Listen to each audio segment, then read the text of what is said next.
official.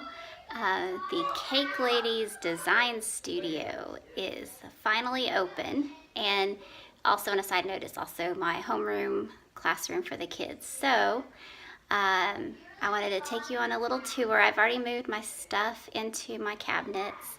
I have a cookie order this weekend, so I'm ready to go on it. So let's come see my design studio. Okay, here we go.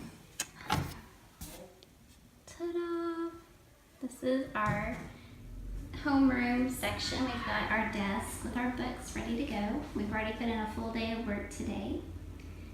And then our little printer stand. I've got really cool plans for this little table cabinet thing area over here. I'm going to tell you about it later on. But here we go. We've got the cabinets all filled. So I figure because my mixer's right here, this will be a good place to put some of my things for my mixing, like my measuring cups and extra attachments there. I also decided to utilize some of my canning jars that I'm not using. They're clear, so they're easy to see. So I put some of my tips in those. Spatulas, icing bags, some other tools that I use quite frequently are within reach.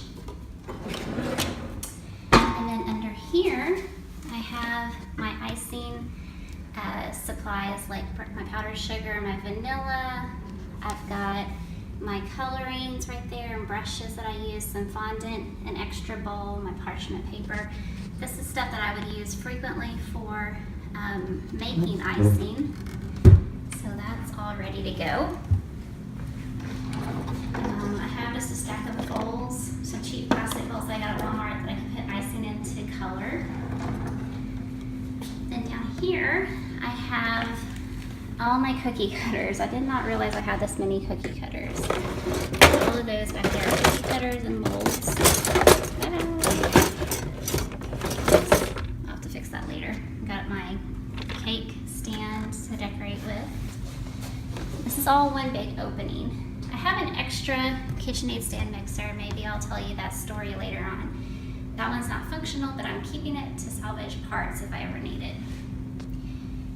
In the back, I have a bunch of cake boards of various sizes. I've got my caboodle caddy for if I have to go decorate on the go. I've got some pans that I just don't have room for upstairs that I probably won't use very often, like the heart-shaped ones in my very large circle pans, and a nice big sheet cake.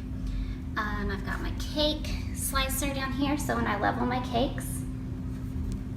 And then over here, just because you can see it better, I have a cake stand, and this one, my grandma helped me throw my parents their 25th anniversary party almost 20 years ago now, and so this is the cake stand that we used for their anniversary, and she gave it to me.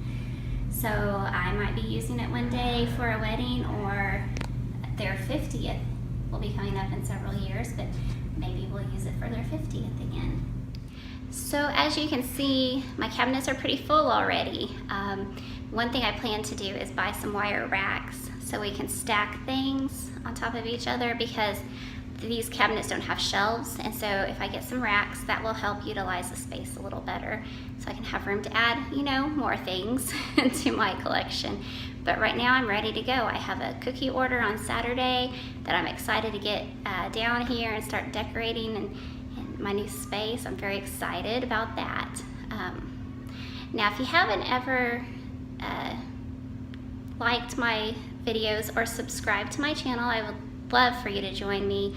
I like to decorate cookies and cakes. I like to give some little tidbits and advice, some tips on how to decorate. I like to hear from you guys. I share what I do for my kids. That's the reason I got into cake and cookie decorating, just to share, just to make treats for my family, and it's kind of blossomed from there.